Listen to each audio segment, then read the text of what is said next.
¿Qué tal? Ahora vamos a ver, dentro de lo que es la parte pelviana, la parte de la inervación de la pelvis. Dentro de la inervación de la pelvis, vamos a recordar un poco lo que es la división del sistema nervioso en cuanto a lo funcional, ya que si ustedes lo recuerdan, existía la inervación somática y la inervación vegetativa. La inervación somática, sensitivo-motora, va a estar dada por el plexo pudendo, mientras que la inervación vegetativa va a estar asegurada por el plexo hipogástrico. Si damos el plexo pudendo, es un plexo muy sencillo, hay cosas a tener en cuenta para no cometer errores.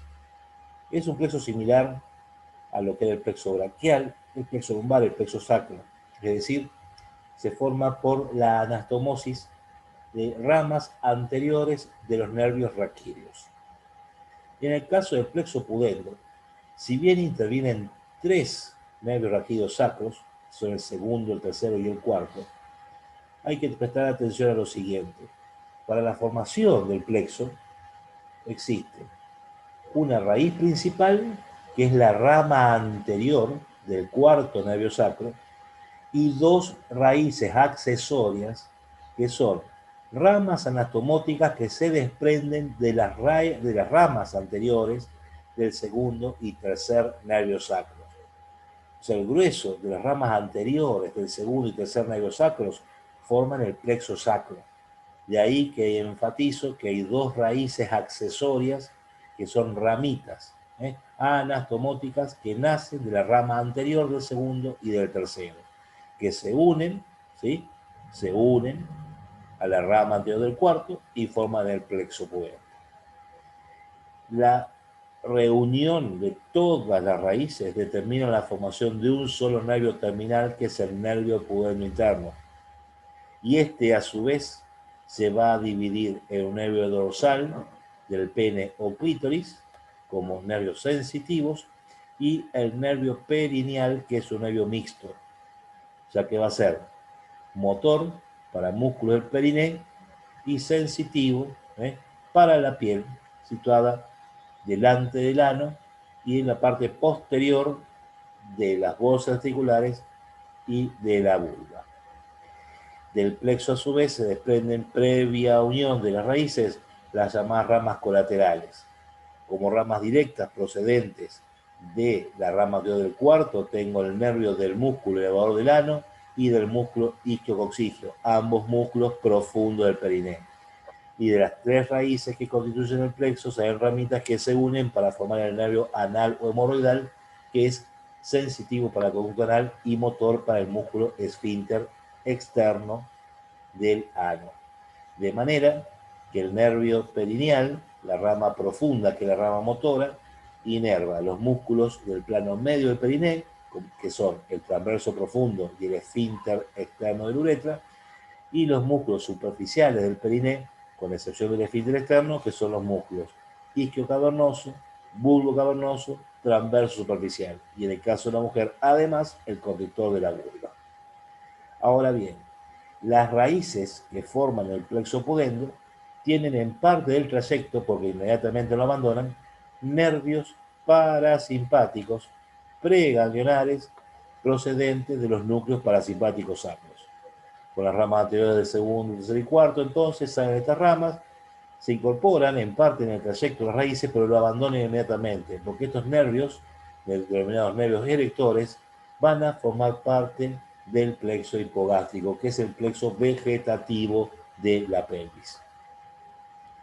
En este sentido, para la formación del plexo vamos a ver que hay aferencias de tipo simpática y parasimpáticas. Acá en el cuadro, las parasimpáticas, acabo de destacarlo, son los nervios erectores, ¿sí?, que proceden del núcleo parasimpático sacros, mientras que las simpáticas van a ser los nervios esplánicos pélvicos, donde participan el plexo intermesentérico del plexo solar y la cadena simpática lumbar, y los nervios presacros de la cadena simpática sacra.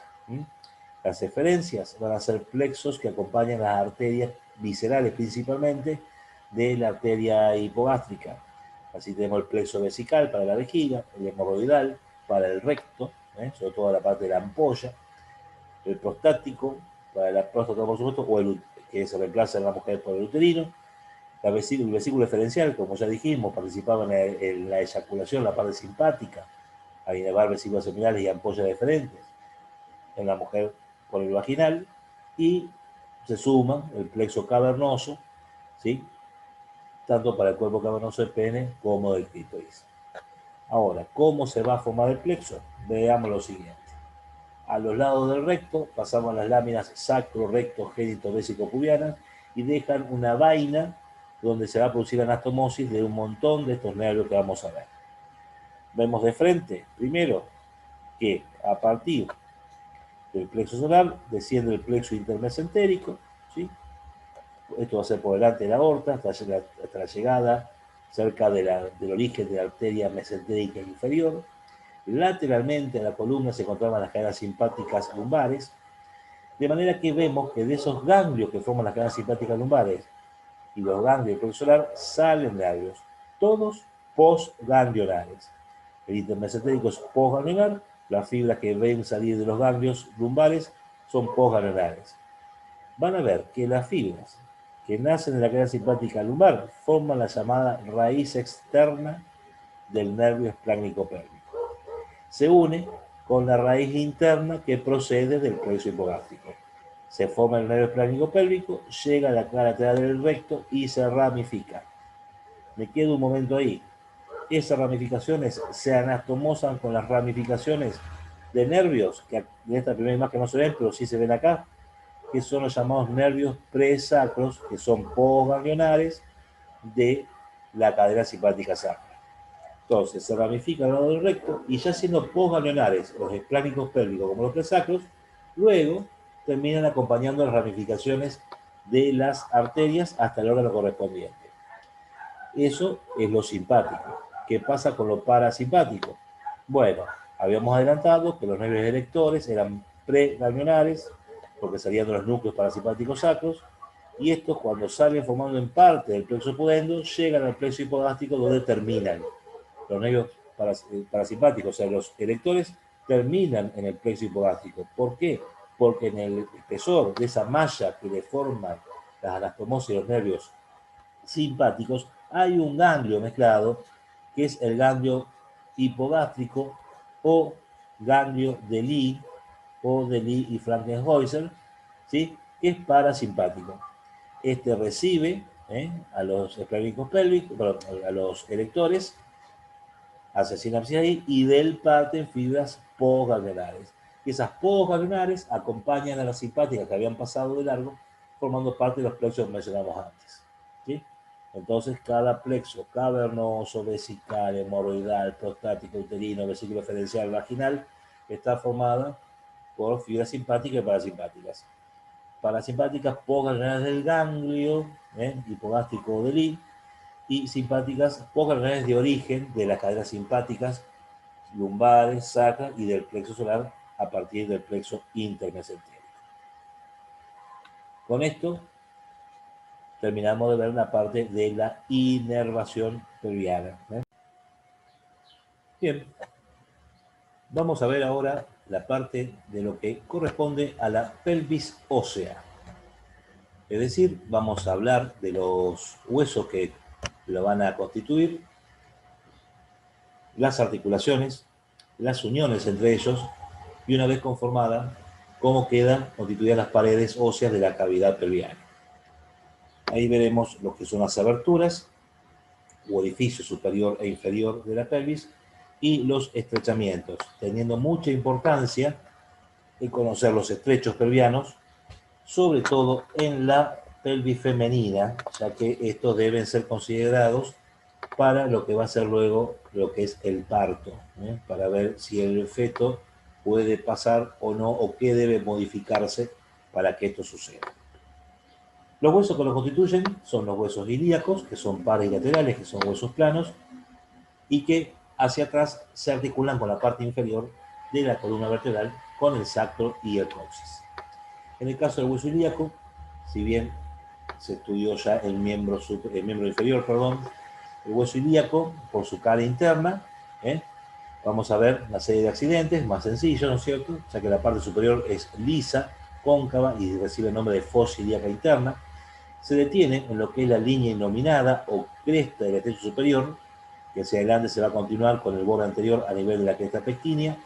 Luego aparece una superficie ósea lisa, que corresponde en la cara externa a la cavidad cotiloidea o cavidad acetabular, y más abajo el agujero isquiopubiano, ¿sí? Los bordes de este hueso eran el borde superior, formado por la cresta ilíaca, que era convexa, roma, bastante ancha, extendida entre sus ángulos, el ángulo póstero superior del hueso ilíaco, que es la espina ilíaca póstero superior, y el ángulo antero inferior, que es la espina ilíaca antero superior. Perdón, el ángulo antero superior, perdón, es la espina ilíaca antero superior. Debajo de esta aparece el borde anterior, con la escrotoide nominada, la espina ilíaca antero inferior, la escrotoide sos ilíaco, la eminencia ilopectínea, que no está marcada acá, la cresta pectínea hasta llegar al ángulo del pubis. En el pubis vemos una superficie elíptica, ¿sí? Que es la superficie articular para la síntesis pubiana, y de ahí hacia abajo veo el borde inferior del hueso ilíaco, que es la rama isquiopubiana.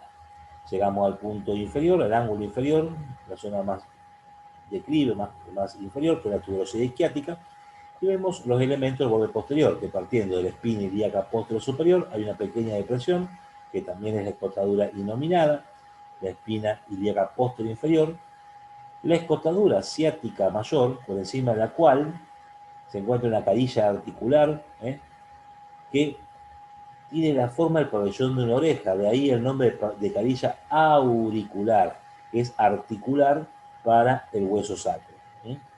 Esta presenta una depresión central y una especie de rodete óseo periférico, una especie de saliencia. Vuelvo al borde, debajo de la escotadura ciática mayor aparece una saliencia, que es la espina ciática, y esta por debajo se relaciona con la escotadura ciática menor, que termina confundiéndose con la tuberosidad isquiática. En lo que respecta al hueso sacro, está representado por 5 vértebras sacras fusionadas, que el volumen va a disminuir de arriba hacia abajo, ya como un hueso completo y una base superior, que está representado por el cuerpo de la primera vértebra sacra, a cuyos lados aparecen dos eminencias triangulares convexas en sentido anteroposterior y cóncavas transversalmente, que son las aletas del sacro, delimitadas por dos bordes, el borde posterior hacia atrás y el borde anterior hacia adelante. Debajo de la base, ya la cara anterior ofrece los cuerpos de las 5 vértebras sacras separadas por crestas transversales que representan la fusión de los discos, mejor dicho, la osificación de los discos intervertebrales.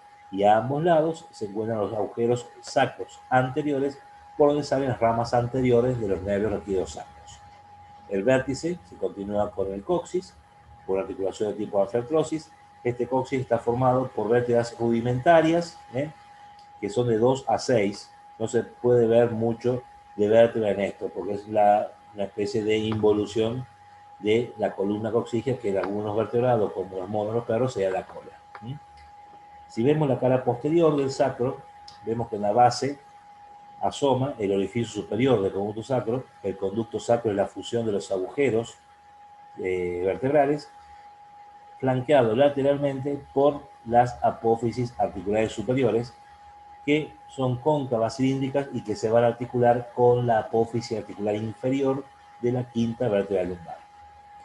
Ya en la cara posterior vemos en la línea media la cresta sacra. La cresta sacra es la fusión de las apófisis espinosas de las vértebras sacras. A cada lado tengo el canal sacro. El canal sacro está formado por la fusión de las láminas.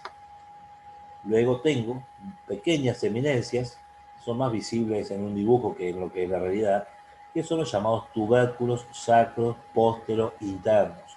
Los tubérculos sacros póstero internos están representados por la fusión de las apófisis articulares. Más lateralmente aparecen los agujeros sacros posteriores, que representan los agujeros de conjunción y que proceden las ramas posteriores de los nervios raquídeo-sacros. Luego tenemos los tubérculos sacros postero externos, representados por la fusión de las apófisis transversas. Para terminar, decimos que a los lados, en la cara posterior, hay fosas con orificios vasculares, llamadas fosas cribosas, donde siempre la más evidente es la primera, que después se contabilizan segunda, tercera y hasta cuarta, pero son solamente vasculares. Hay que destacar que la cara anterior del sacro es cóncava, la cara posterior es convexa. Vamos a ver una vista lateral, cómo se ve la cara anterior cóncava y la posterior convexa, y vemos que las caras laterales del sacro se van a encontrar dos partes, una superior, una inferior. La inferior adelgazándose, ¿sí? La superior con la carilla auricular del sacro. Esta es convexa en la parte central y cóncava en la periferia. Y esto contrasta con lo opuesto que se encontraba en la carilla auricular del hueso ilíaco, para formar la llamada articulación sacroilíaca. Entonces, al ver la pelvis armada, vemos que el hueso ilíaco a cada lado se articula con el hueso ilíaco por la articulación sacroilíaca. Esta es una articulación que, pese a que tiene las carillas auriculares en forma de oreja, no hay ninguna otra de su tipo en el cuerpo. Los clásicos lo han considerado como una condilia, ¿sí? Tiene una cápsula articular, que la recorre periféricamente, y está reforzado por dos ligamentos, un ligamento anterior y un ligamento posterior. El ligamento anterior reforzado sobre todo en la parte superior e inferior con los denominados frenos de la nutación. ¿Qué es esto de la nutación? Vuelvo a la anterior. Si ustedes ven, que acá está la base del sacro, y acá está el coxis en el vértice, el sacro se puede mover de tal manera que la base dirigirse hacia adelante y por ende el coxis dirigirse hacia atrás. De manera que el coxis puede después alejarse, ¿sí?, en sentido anteroposterior de lo que va a ser el pubis. El movimiento entonces de nutación es llevar la base hacia adelante, el vértice con el coxis hacia atrás. Esto aumenta el diámetro anteroposterior del estrecho inferior de la pelvis. El movimiento inverso es cuando la base del sacro se va hacia atrás y el coxis con el vértice del sacro hacia adelante. Esa es la contranutación. Estos movimientos son habituales, por supuesto, durante la marcha, aunque son leves, pero se hace más evidente en el parto, ya que se reblandecen todos los ligamentos, ¿sí?, de la articulación para que se aumente la nutación y aumente el diámetro anterior-posterior. Antes de seguir, les comenté que había un ligamento posterior. El ligamento posterior está formado en esta situación sacroilíaca por tres capas. Una profunda, que es el verdadero refuerzo de la cápsula, que se llama ligamento vago o interóseo, ya que son fibras anárquicas. El segundo, la segunda capa, el segundo plano, lo constituye el ligamento iliotransverso o iliotransverso conjugado, que en realidad va de la espina ilíaca posterior superior hasta los tubérculos sacros posterior externos, que dan las apófisis transversas fusionadas. Y el plano más superficial lo constituye el ligamento o los ligamentos ilioarticulares, que también desde la espina ilíaca posterior superior terminan en los tubérculos sacros posterior internos, es decir, en las fusiones de las apófisis articulares. Por eso el nombre que recibieron cada uno. Si vuelvo a otro momento, la otra articulación, que es simple y sencilla, es la llamada sínfisis pubiana, es anterior y media, une las carillas articulares presentes en la cara interna del pubis, que eran elípticas, pero acá hay un ligamento interóseo reforzado con un ligamento anterior, un ligamento posterior, un ligamento superior y un ligamento inferior o ligamento arqueado. La sínfisis pubiana es una anfiartrosis, pero en ocasiones en el ligamento interóseo aparece un esbozo de cavidad articular, una pequeña bolsa sinovial, transformándola en una diartroanfiartrosis. Esta articulación no tiene movimiento salvo la mujer durante el último trimestre del embarazo y en el parto, ya que por acciones hormonales, ya dije, hormonales, hay una hormona llamada relaxina, lo que hace es hacerlas más laxas, estas uniones, y permite que la sínfisis haga una separación o diastasis. Se separan los pubis para que de esa manera también aumente el diámetro transversal de la cavidad pelviana, favoreciendo de esta manera el pasaje del feto durante el parto. Perfecto. Además de las articulaciones, vamos a ver que hay uniones entre el hueso ilíaco y el sacro, que son los llamados ligamentos sacrociáticos. En esta vista posterior, en un plano profundo, tengo el ligamento sacrociático menor, que también se denomina sacroespinoso. ¿Por qué? Nace en el borde lateral de sacro y coxis y termina en la espina ciática, de ahí de sacroespinoso. Y cubriéndolo por detrás más superficialmente, tenemos el ligamento sacrociático mayor o sacrotuberoso, que tiene sus inserciones en la cara posterior de la espina ilíaca posterior superior y posterior inferior, también en el borde lateral de sacro y coxis, cubriendo en parte al sacrociático menor, y todo esto que constituye el origen, la origen de este ligamento que termina adelgazándose y termina en la cara interna de la tuberosidad isquiática, de ahí del nombre de sacrotuberoso. Lo que hacen los ligamentos sacrociáticos es determinar que después, a nivel de las escotoides asiáticas, quedan orificios, ¿sí?, por el que pasan, en el caso de la asiática mayor, el músculo piramidal, y también por encima del piramidal sale el paquete vascular nervioso glúteo superior, arteria, vena, nervio. Por debajo del piramidal sale una serie de elementos, como por ejemplo el nervio ciático mayor, el ciático menor o glúteo inferior, la arteria isquiática y el paquete vascular nervioso pudendo interno. El paquete vascular nervioso pudendo interno va a contornear la espina ciática después de haber salido, pero vuelve a ingresar por la menor, donde se relaciona con el músculo obturador interno que también pasa por esta escotadura. Y también hace lo propio el nervio anal o hemorroidal, que no olvidé mencionarlo, que también sale por la escotadura ciática mayor, contornea la espina ciática y vuelve a ingresar por la menor. Entonces, la pelvis ósea va a tener todo un orificio superior que, partiendo de la articulación lumbosacra, que es el promontorio de la cara anterior, sigue a cada lado por el borde posterior de la aleta del sacro y luego sigue por la cresta ilíaca y el borde anterior del hueso ilíaco hasta el borde anterior superior de la sínfisis pubiana. Eso es la abertura superior. Pero la pelvis se adelgaza abruptamente y forma un estrecho, que es el estrecho superior. Y este es importantísimo, porque va a terminar dividiendo la cavidad pelviana en una porción superior llamada pelvis mayor o pelvis falsa, porque contiene órganos abdominales como son el ciego apéndice a la derecha, colon ilíaco a la izquierda, colon pélvico y asas en la parte media. Y la pelvis menor, que va a ser la inferior, que es la pelvis verdadera, que es la que contiene los verdaderos órganos pelvianos. Esto sí es importante saber los límites y las dimensiones. Así que atención. El estrecho superior comienza atrás en el promontorio, ¿sí? Luego sigue el borde anterior de la aleta del sacro. Luego sigue la línea innominada de la cara interna o cresta del estrecho superior. Pasa por la eminencia ilopectínea, cresta pectínea y llega hasta el borde posterior superior de la sínfisis. Los estrechos están señalados y en centímetros el diámetro antero-posterior de este estrecho superior se mide entre el promontorio y la sínfisis y mide 11 centímetros.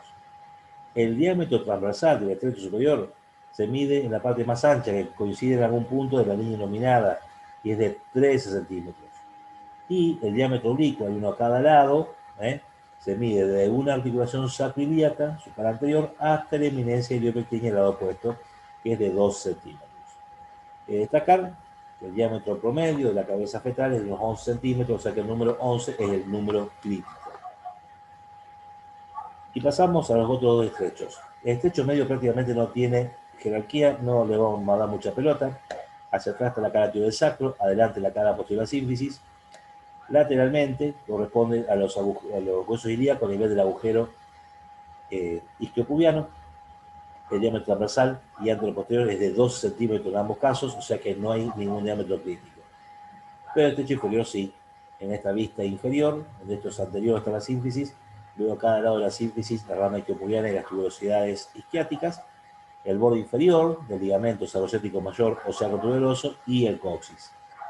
El estrecho inferior es de forma romboidal, ¿eh?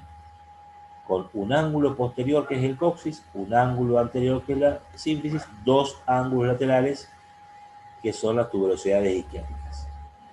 El borde anterolateral es la rama isquiopubiana, el posterolateral es el ligamento sarocético mayor. Los diámetros. Si bien el transversal no es crítico, el transversal se mide entre las dos tuberosidades isquiáticas, que es de 12,5 centímetros. El anteroposterior oscila, varía entre 7 y 10 centímetros. Esto es importante recordar porque yo dije que el diámetro crítico era de unos 11 centímetros y acá estamos hablando de 7 a 10. Por eso que este diámetro anteroposterior debe modificarse. Por eso le destacaba lo del movimiento de nutación, donde la base del sacro se va hacia adelante y el coxis hacia atrás. Ahí hacia atrás puede llegar a superar los 11 centímetros y eso permite el pasaje de la cabeza fetal por este trecho, que de otra manera no podría pasar. Con esto terminamos la parte de pelvis ósea y de la materia sexualidad. Éxito, chicos. Hasta la próxima.